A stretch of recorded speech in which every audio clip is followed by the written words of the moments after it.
Good, happy Tuesday is July 5th, 2022. I'm Riley King, and welcome to your Tuesday morning edition of The Morning Show with Riley King. It's time to rise and shine and grab a good cup of coffee, sit back, relax, and enjoy this Tuesday morning edition of The Morning Show with Riley King right now. Let's get started right now. First step, Brittany Gardner pens note to Biden asking for help out of Russia prison. Let's take a listen to that video from ABC News.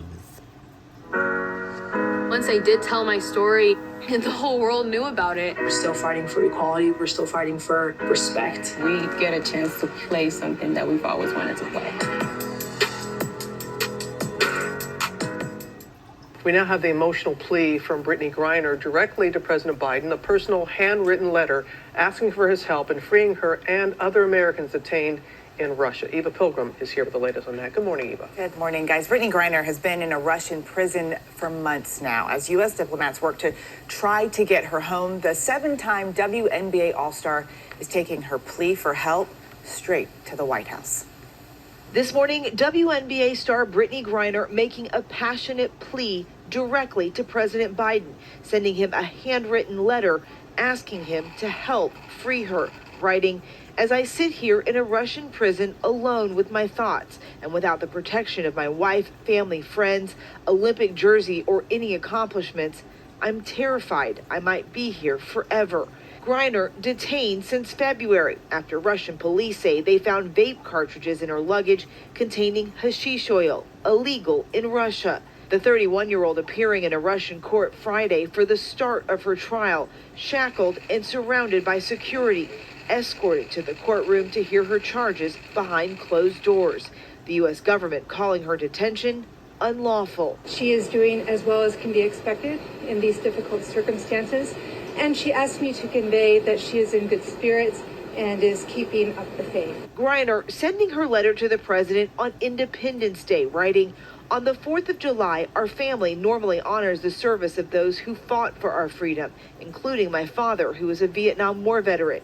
It hurts thinking about how I usually celebrate this day because freedom means something completely different to me this year." It made me cry. Just hearing her words, for not knowing if she'll ever be free again on our day of freedom.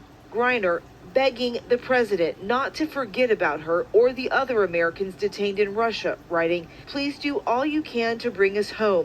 I still have so much good to do with my freedom that you can help restore." Gardner's wife, Sherelle, telling our Robin Roberts she wants answers. You say she's top priority, but I want to see it. And I feel like to see it would be me seeing BG on U.S. soil. And Gardner's trial in Russia is set to resume Thursday. The White House telling us, quote, "President Biden has been clear about the need to see all U.S. nationals who are held hostage or wrongfully detained abroad released, including Brittany Gardner. The U.S. government continues to work aggressively using every available means to bring her home." Guys. All right, thank you. Well, hey there, GM. Okay, and there you go on that video and that report. Biden reacts to fatal 4th of July shooting in Highland Park. Let's take a listen to that video from ABC News. Once I did tell my story, the whole world knew about it. We're still fighting for equality. We're still fighting for respect. We get a chance to play something that we've always wanted to play. In his 4th of July message, President Biden had this to say about the Highland Park shooting. You all heard what happened. You all heard what happened today. But each day we're reminded there's nothing guaranteed about our democracy. Nothing guaranteed about our way of life. We have to fight for it, defend it, and earn it by voting. Let's get more from the White House now. Our Rachel Scott is there. Rachel, good morning to you. TJ, good morning. We know that the president is closely monitoring the situation in Highland Park. He did speak by phone to both the mayor and the governor, offering the full resources of the federal government. The president also released a statement saying that he is shocked by the senseless gun violence, noting that he recently signed the first major bipartisan gun reform legislation in almost 30 years into law, but there is still much more work to do. And here is the stark reality. Since the president signed that bill into law just over a week ago, there have been at least 24 mass shootings in this country. The president did not get everything he wanted in that bill. No assault weapons ban. It did not raise the legal age limit to purchase those type of firearms. That was a non-starter for most Republicans. But this morning, we are hearing from a growing number of Democrats who say it's time to come back to the negotiating table and do much more on gun violence, TJ. We shall see. Rachel, thank you as always. Well, hey there, GMA. Okay, and there you go on that video and that report. Lifeguard speaks out after surviving a shark attack. Let's take a listen to that video from ABC News. With what is now being referred to as the summer of the shark. Several sightings and frightening encounters already in this young season. And now we're hearing from two victims of separate incidents about their experiences. Will Reed joins us from Long Island, New York. Good morning, Will. Good morning, Robin. Long Beach is looking pristine on this July 5th. As we take a look up at our drone, you can see they cleaned it up after a busy and beautiful July 4th. And we are hearing more about shark encounters in these summer months as more people hit the beach. There were some scary incidents over the holiday weekend. I feel a sharp pain in my hand. And then as I pulled my hand in, I felt something was still there. Lifeguard Zach Gallo speaking out this morning after surviving a shark attack on Long Island. So I kind of survival mode kicked in and just started punching down and felt the rubber texture of the body of a shark. Gallo, a veteran lifeguard at Smith Point Beach, was in the middle of a training exercise Sunday, pretending to be a victim in the water, when all of a sudden, he became a real one. It is ironic that I was playing a victim and then I actually became a victim. But yeah, I'm grateful that I was in an area and I was surrounded by professionals and people that were trained to handle emergency situations. Gallo walking away with minor wounds on his hand and chest, but almost 1,200 miles south off Florida's Keaton Beach, an attack leading to serious injury. 17-year-old Addison Bethay was scallop fishing with her brother Rhett when a shark barreled toward her. Then it grabbed me again. I was like, that's not supposed to happen. Like, sharks only bite once, not multiple times. That's weird. Thankfully, Brett, an EMS firefighter, rushed over to fight the shark off. I swam over there, grabbed her, and then pushed him off, kind of trying to separate him. And then he just kept coming, so then I grabbed her and swam backwards and kicked him and then yelled for help. The teen airlifted to a Tallahassee hospital where she's expected to have her third surgery today. According to the International Shark Attack File, there were 47 unprovoked shark bites in the U.S. in 2021, with the majority taking place in Florida.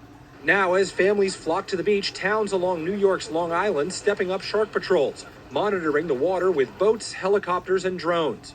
Despite the fact that people are in the water quite often with sharks, the fact that few people are ever bitten indicates that we're not on their menu. There was also a reported incident at New Smyrna Beach in Florida over the weekend. A surfer reportedly bitten. That would be the third such incident in that county this year. But look, it's summer. There are more people at the beach in the warmer water where the sharks like to spend their summer months. So I guess your odds of encountering a shark, guys, are higher, but overall the risk remains quite low, guys. Quite low. All right. All right, Will. Thank you so much. Well, hey there, Okay, and there you go on that video and that report. And we are going to switch gears now and let's go into weather. And here's a look at the weather across the United States for today. Boston, 83 degrees. New York City, 84 degrees. Washington, D.C., 86 degrees. Atlanta, 90 degrees. Jacksonville, 88 degrees. Tampa, 93 degrees. And Miami, 88 degrees. Over in Dallas, 102 degrees. Wow, that is hot. Over in Phoenix, 101 degrees. Wow, hot as well. Los Angeles, 80 degrees. Las Vegas, 102 degrees. Very hot there. And San Francisco, 67 degrees. That is a look at the weather across the United States for today. Happy Tuesday. And we are going to switch gears now. And let's take a look at this.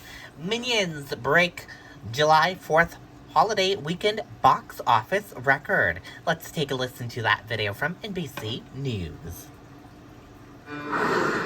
Big name in EVs, trucks and vans, rentals, 5-letter word.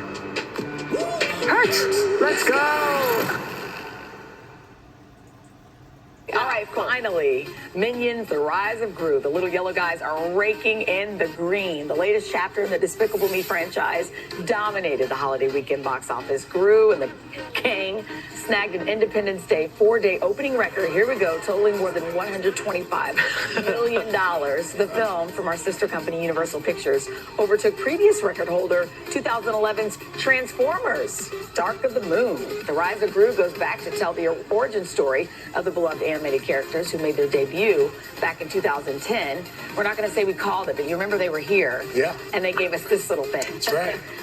We propelled them. I cannot believe I can't believe I missed that day. By the way, right. we were at Universal, and the Minions were everywhere. So It was hot. Yeah, it was hot. All right. Congrats, little people.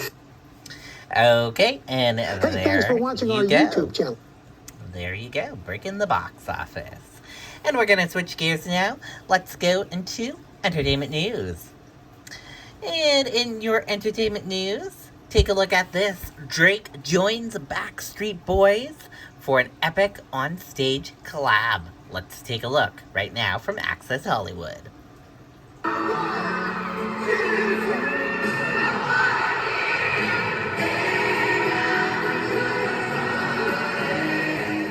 Drake wants it that way, and he got it. The rap superstar joined the Backstreet Boys on stage in his native Toronto over the weekend for an epic collab on their 90s hit, I Want It That Way, and he didn't hold back when fanning out over the chance to sing with the boy band. The guys even reportedly called Drake their honorary sixth member, and the whole group shared a hug and bowed together upon rapping the song after letting Drake belt the final notes.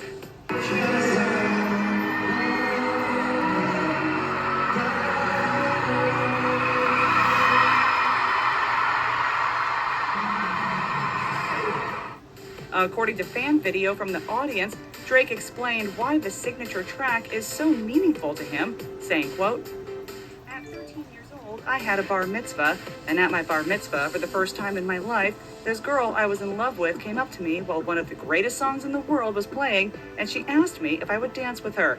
It was the first time I ever felt acknowledged, and it was the first time I ever felt like, I had a shot at being cool."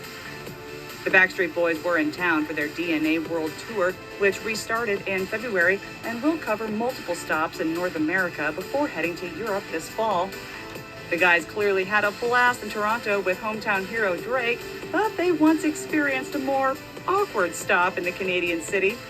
At the 2019 Grammys, the band told Access Hollywood's Scott Evans about a Toronto radio contest that went awry thanks to an innocent mix-up. I think the worst radio date we ever went on as a group, they thought we were Blackstreet. That's true. Oh, and then you showed up? It's Backstreet. It was a radio competition. To win tickets to meet Backstreet Boys, but they got confused and thought it was Blackstreet. So when we showed up, they were like, "Do y'all like Blackstreet too?" And we're like, "Yeah, we love Blackstreet." We were like, "They're an inspiration to us." And she's like, "Wait a minute." And then the radio had to explain to them that this is the Backstreet Boys. Oh, yeah. But we went over eventually. Yeah. God. It's pretty cool. But we love Blackstreet. Okay, and there you go. And that does it for this edition of The Morning Show with Riley King. Thank you for tuning in and watching. Have a great rest of your Tuesday, everyone. See you back here tomorrow for another edition of The Morning Show with Riley King. Bye now.